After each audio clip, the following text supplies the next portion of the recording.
Streaming worldwide today, the latest release from CBN Films. It's called Oracles of God, and it tells the story of the writing and the preservation of the Old Testament.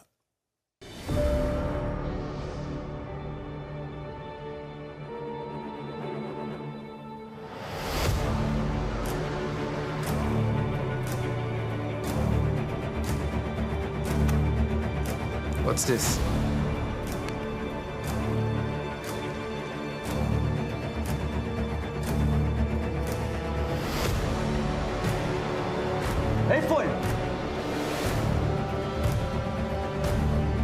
What is it?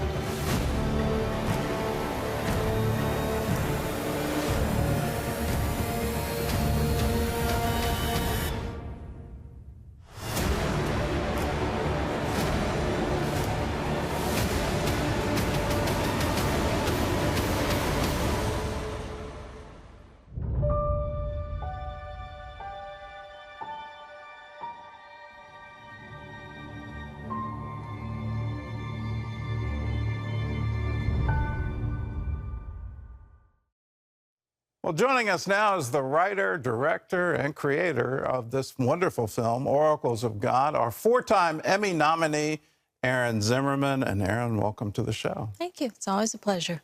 Okay, start us off. The movie begins and ends with the Dead Sea Scrolls. So you actually shot in the caves where they were discovered. How did you do that? Well, not in the caves. We shot around them. The great thing about shooting in 2021 was there were no tourists allowed in Israel anywhere, which is, I think, hasn't happened since the Middle Ages, since the Black Death. So we had, the whole land of Israel was our studio, basically.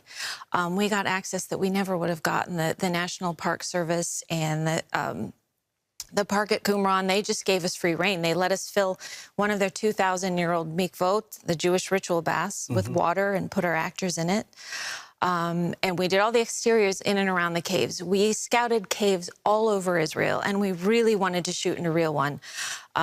There were ones with not a lot of ventilation, and then we learned about the bat problem.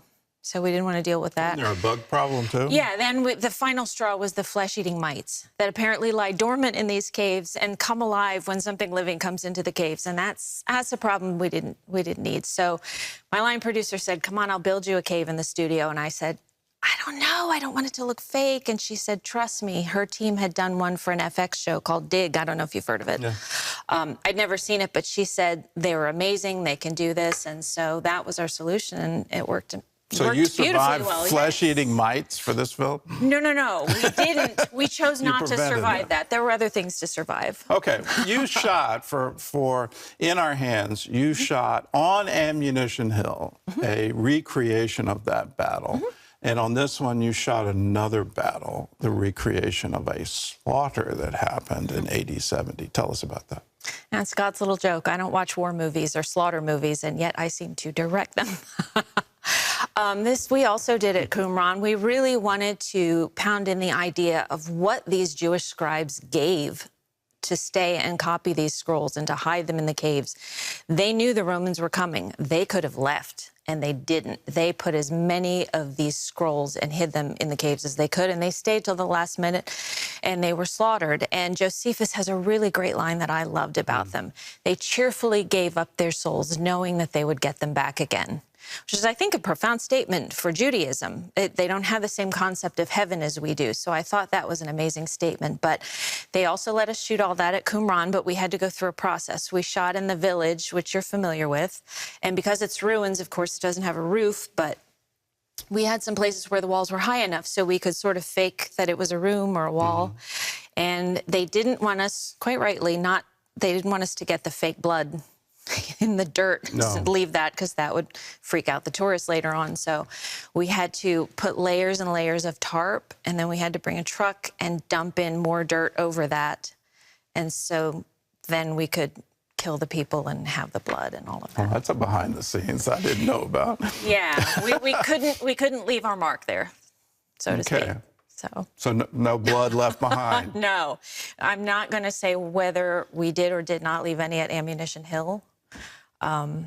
You did, I think. That's a story for another day, yes. On the stones. I saw fake blood being spilled in that one. On the stones, that was All right. It adds to the experience, the visitor experience. One of the things that struck me about the shoot at Qumran was just the absolute level of accuracy as they're writing the Bible and the effort that a scribe would go through. And just tell us about that. Well, what did they mean by focus? Well, this is very interesting because we talked to a scribe that's alive today, and I used to do a little bit of calligraphy every now and then, and I would always tell the people, if I'm doing a calligraphy job, get me 20 extra envelopes because I will mess up. And so I said to this calligrapher and to the scribe, how do you not mess up? Because they couldn't have more than 3 mistakes on any scroll, and you had to be able to fix those mistakes. And if you couldn't, you had to bury the scroll and start over. I said, how did you do it? And he said, for me, when I'm sitting here writing this, and say I'm writing the letter Aleph, which is the Hebrew word for sort of an A, he said, that is the only thing on my mind. I'm not thinking about what I'm going to do later. I'm not thinking about what I'm going to eat, who I'm going to see. I am thinking about an Aleph, and that is my purpose in life right now, is to write that Aleph. And I believe he's taking that from history, from these same scribes for thousands of years, had that kind of focus. And the name of God was very sacred to them. Now, for us, we'll say it's sacred to us too, but, you know, in an emergency, sometimes we'll let fly, oh my, you know, whatever.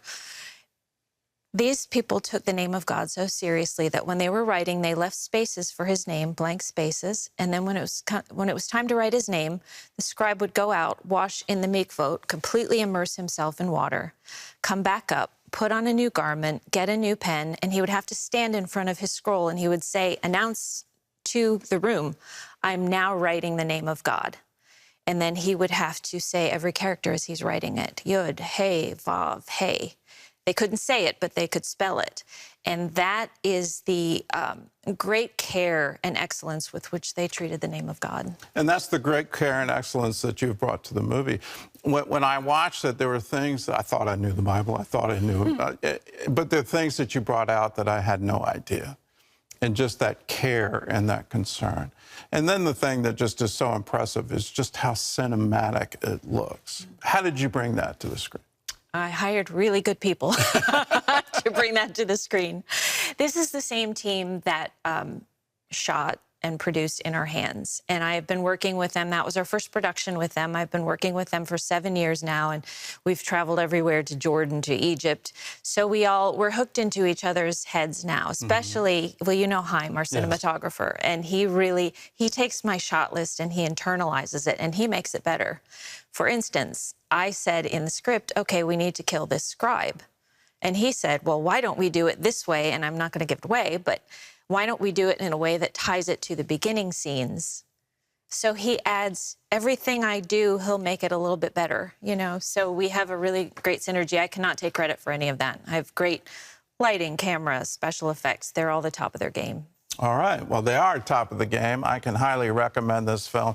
It will teach you things about the Bible, how we got the Bible, how the Bible was treasured by the scribes for centuries so that you and I can read it. And then the same Bible we have, the same Old Testament we have today, exact same Old Testament that Jesus had and he read from the synagogue. You can learn all of this through the oracles of God, the story of the Old Testament. And it's streaming worldwide today. You can get instant access in 4K, and we'll also send you a DVD for a gift of any dollar amount. What we're going to do with your contribution is produce even more in this series. So Oracles of God is not just one, it's 4 films. And you're part of that with your contribution. So if you'd like to participate in it, get instant streaming access, call us. 1-800-700-7000, or you can go to cbn.com/oracles of God. You can also text the word oracles to 80888. And Aaron, thank you very much. And you're leaving for Israel soon to go do the next film. So. The New Testament. They're going to get a good dose of the gospel over there. All right, that's good. We'll be back with more of the 700 Club right after this.